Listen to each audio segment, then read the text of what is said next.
En tu libro Dreaming Japanese contás las razones por las que decidiste abandonar Megadeth. Sí, ya lo he contado muchas veces. No fue nada personal. Amo a la banda.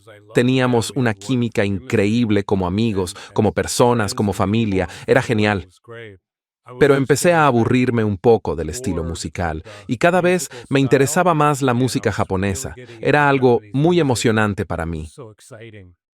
Además, sentía que Megadeth no estaba alcanzando el potencial que yo esperaba, o al menos estaba yendo en una dirección diferente.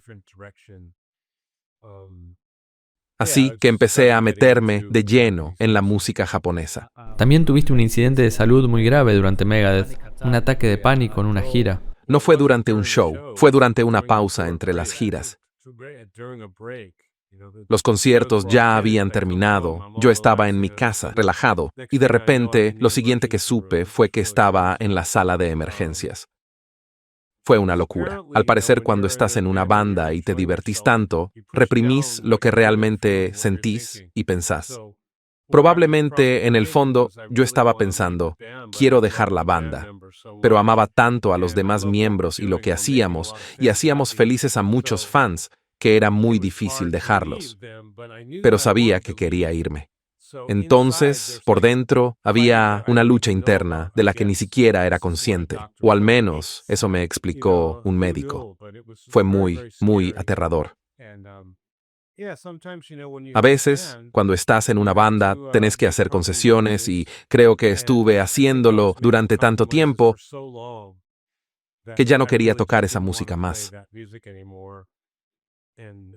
Y la música que realmente quería tocar no era algo que funcionara dentro de Megadeth.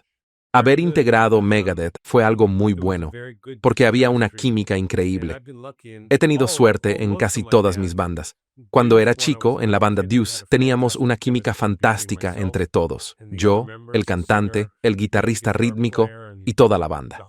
No puedo enfatizarlo lo suficiente. Es como magia. Simplemente tenés la combinación justa de personas. Con Jason Becker pasaba lo mismo. Cada uno hacía cosas diferentes, pero juntos pasaba algo especial. Con Megadeth fue igual. Pienso que Dave Mustaine tiene un estilo de guitarra rítmica y un sentido musical muy únicos, completamente distintos a los míos. Y mi forma de tocar la guitarra líder también es totalmente diferente. En el heavy metal, la guitarra rítmica y la guitarra líder son muy importantes. Y cuando son tan distintas, si tenés suerte, se logra una química muy especial. Creo que tuvimos mucha suerte porque cuando él tocaba la rítmica y yo la líder, sonaba nuevo, sonaba fresco. Fue una situación muy buena para nosotros. Como banda, teníamos una química excelente. Con Megadeth has grabado los álbumes más legendarios de la banda. Y también has creado solos épicos como el solo de Tornado of Souls, uno de los más grandiosos solos de la historia. Y en una entrevista que tuvimos unos años atrás, me has dicho que ese solo fue improvisado.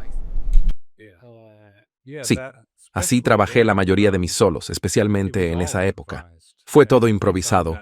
Creo que en Rust in Peace quizás uno o dos solos fueron pensados durante el proceso de grabación, pero la mayoría fue improvisación pura. Esa es probablemente mi mayor fortaleza. También puedo componer y planear solos, y me gusta hacerlo. Pero ambas formas tienen sus cosas buenas. Cuando improvisás, a veces tenés mucha suerte y sentís el momento. Es algo irrepetible, un instante mágico. Pero a veces, cuando tratás de trabajar y perfeccionar algo, la magia se pierde porque empezás a preguntarte, ¿esto está bien? No sé, mejor lo reviso, y vas perdiendo la espontaneidad. Aunque por otro lado, cuando planificás y dedicás tiempo, las cosas pueden salir mucho mejor que si todo fuera completamente al azar. Así que en Rust in Peace casi todo fue improvisado, y el disco que vino después estuvo casi todo planificado. Si querés compararlos, esa es una buena forma de hacerlo. Lo cuento también en mi libro. En la época de Countdown to Extinction, empezamos a volvernos muy populares. Así que queríamos asegurarnos de hacer las cosas bien cuando grabábamos. Hicimos muchas maquetas y trabajé cada solo de guitarra. Me aseguré de que a todos les gustara, incluido el productor Max Norman y Mustaine. A ambos les gustaban los solos, así que básicamente toqué en el disco lo que había grabado en las demos. En Rust in Peace creo que ni siquiera grabé demos, así que todo fue bastante espontáneo. Si escuchas esos dos álbumes, así los podés comparar.